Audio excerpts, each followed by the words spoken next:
Hello again, 102. In part 2 of chapter 20, we'll go over the goals of the progressive movement and the ways that they advance these public goals.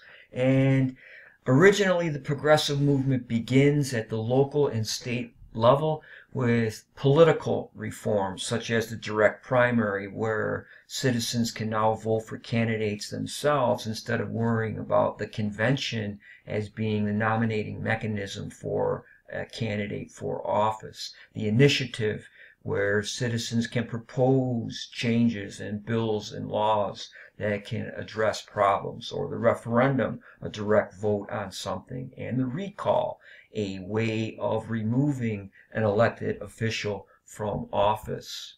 And on the national level, eventually, the 17th Amendment will eliminate state control of the United States Senate by allowing for citizens to directly vote for the senators themselves, instead of voting for a state legislator who would then appoint someone to the Senate, usually an ex-governor. And this was a one way that the states were able to control the workings of the main legislative body of the Congress. And this will end that practice.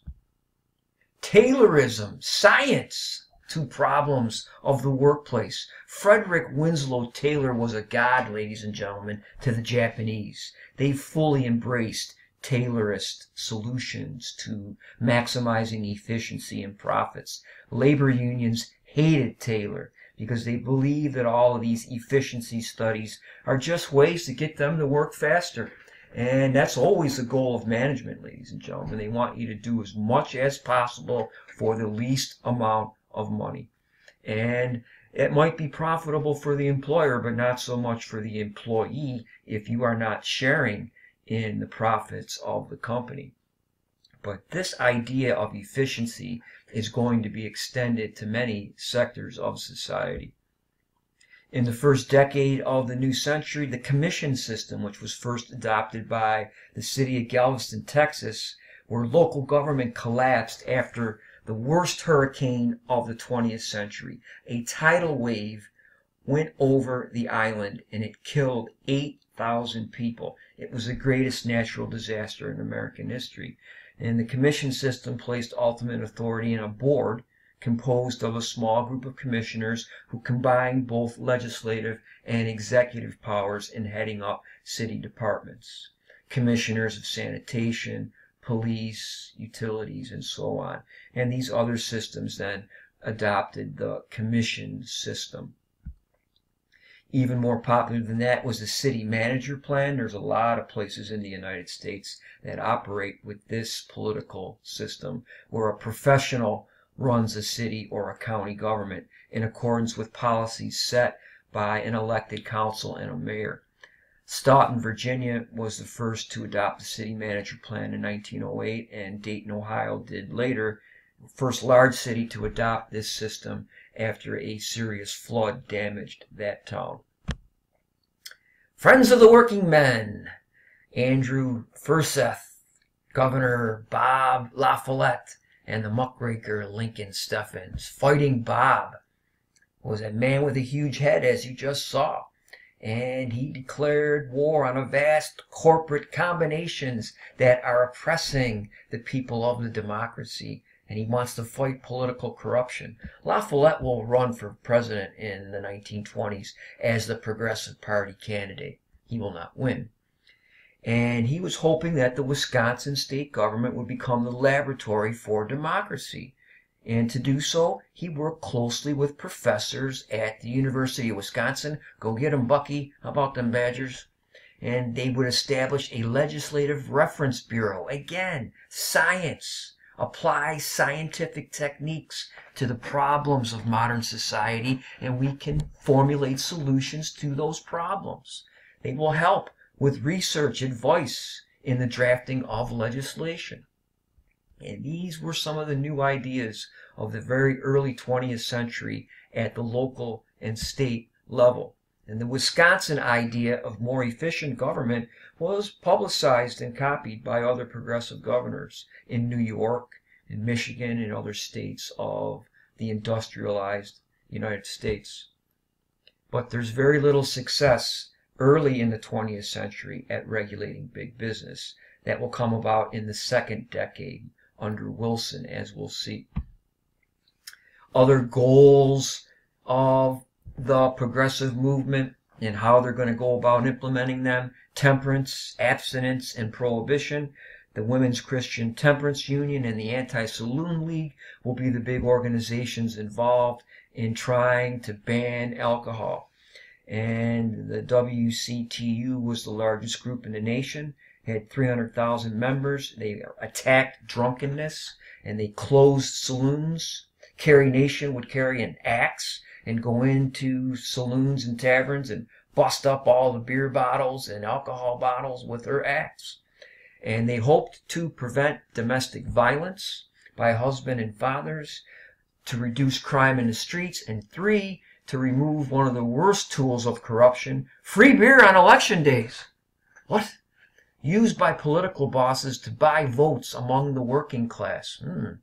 As a Boston sociologist concluded, the saloon had become the enemy of society because of the evil results produced upon the individual. So, get rid of alcohol and you will get rid of these problems. And Frances Willard was the founder and president of the Women's Christian Temperance Union. She lobbied for a range of progressive reforms besides prohibition. And the battle against alcoholic beverages took on new strength in the 1890s with the formation of the Anti-Saloon League, an organization based in local churches that pioneered the strategy of single-issue political pressure. By describing itself as the Protestant Church in Action Against the Saloon, the bipartisan league, like the WCTU, initially focused on closing down saloons rather than abolishing alcohol, but eventually they will adopt prohibition as being the main concern. And that will culminate with Congress passing the 18th Amendment, prohibition, in 1917, and it will be adopted right after World War I. Child labor was also another goal of the progressive movement. They want to end child labor, and that again will happen later in the second decade of the 20th century and into the 1920s, really before it is adopted nationwide. Basically, under the age of 16 now, it's difficult for somebody to work legally unless it is a private, very small family business. And you see here, shucking oysters back in South Carolina in 1913. Many progressives argued that children had rights in a democracy, and the National Child Labor Committee, organized in 1904, sought to prohibit the employment of young children. And within 10 years, the committee convinced most state legislatures to ban the hiring of children below a certain age, as I just mentioned, and limiting the hours that they can work. And it took a tragic disaster to spur meaningful government regulation of dangerous workplaces.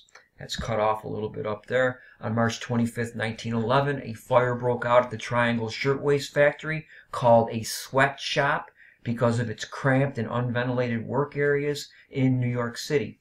Escape routes were limited because the owner kept the stairway door locked to prevent theft, and 146 workers were trapped on the upper floors of a 10-story building, and they died in the fire or they leaped off the building to escape the flames.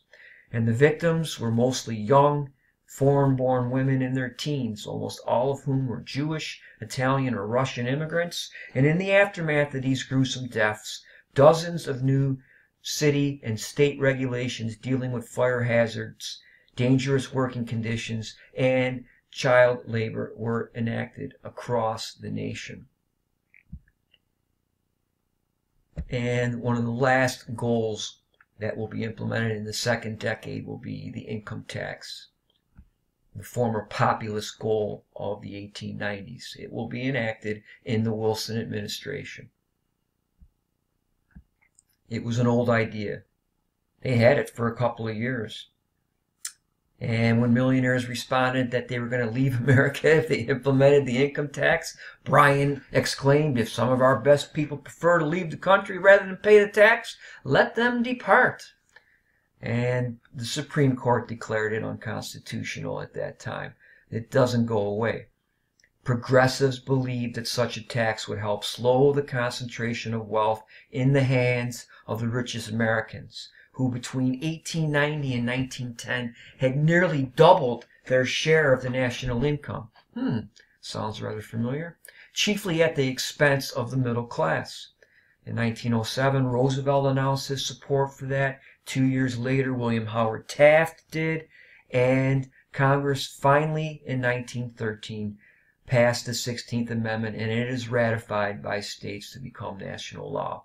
The Underwood Tariff would also be passed then, which greatly reduced the tariff on many, many goods, as we'll see in a later video. And this was one of the reasons for the passage of the income tax, to give the federal government new sources of revenue to pay for the different goods and services that they are providing. And that ends part 2 of the progressive movement.